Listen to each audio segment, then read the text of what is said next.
Good evening students. अगर किसी को साइंस में बहुत अच्छे मार्क्स स्कोर करने हैं तो उसको न्यूमेरिकल्स आना जो है वो बहुत ज़रूरी है। और न्यूमेरिकल आने के लिए हमें कॉन्सेप्ट और उसके रिलेटेड जो फॉर्मूला हैं उनको आना बहुत ज़रूरी है। ऐसे ही चैप्टर इलेक्ट्रिसिटी में से 100% जो है न्यूमेरिकल बोर्ड्स में आता ही आता है। कौन से टॉपिक के ऊपर? रेजिस्टेंस के ऊपर। तो आइए समझते हैं आज रेजिस्टेंस इन सीरीज और रेजिस्टेंस इन पैरेलल। तो रेजिस्टेंस इन सीरीज जो है से 3 रेजिस्टर है मेरे पास। तो रेजिस्टर इन सीरीज में कॉम्बिनेशन में क्या होता है कि दो रेजिस्टर का आपस में कोई ना कोई एक एंड जो है वो कनेक्ट होता है। जैसे कि R1 का एक एंड R2 के साथ कनेक्टेड है, सिमिलरली R2 का एक एंड R3 के साथ कनेक्टेड है। और जो दोनों एंड्स हैं लास्ट वाले R1 और R3 के, वो इसके साथ कनेक्ट है बैटरी के साथ, एक पॉजिटिव एक नेगेटिव और साथ में नेगेटिव। रेजिस्टेंस इन सीरीज में क्या होता है, करंट जो है हमारे पास कांस्टेंट होता है। तो जो करंट जाएगा फ्लो करेगा सर्किट में वो क्या रहेगा? कांस्टेंट रहेगा।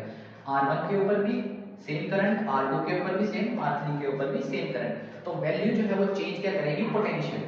बैटरी का जो पोटेंशियल होगा वो तीनों के ऊपर अलग अलग होगा। तो जो हमारे पास कॉम्बिनेशन बनेगा रेजिस्टेंस का वो कुछ ऐसा बनेगा। रेजिस्टेंस इन सीरीज में रेजिस्टर्स को हम क्या करते हैं? अलजेब्रिकली ऐड कर देते हैं, तो हमारे पास टोटल कॉम्बिनेशन आ जाता है। करंट जो है इसमें क्या रहता है? कांस्टेंट रहता है। और पोटेंशियल जो है वो वेरी करता है। तो R1 के अक्रॉस जो पोटेंशियल निकालना होगा तो कैसे निकालेंगे? V1 equals to IR1, V2 equals to IR2, V3 equals to IR3। Current constant रहेगा। और टोटल सर्किट में अगर पोटेंशियल निकालना है तो वो कैसे आएगा? V equals to I into RS। RS क्या है? पूरे कॉम्बिनेशन का जो हमारे पास रेजिस्टेंस बनेगा।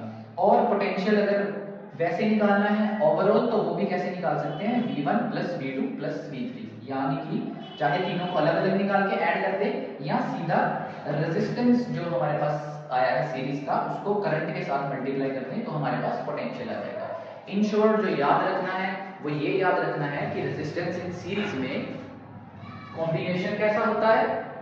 करंट इसमें क्या रहता है? कांस्टेंट। और पोटेंशियल जो है वो क्या करता है? वेरी।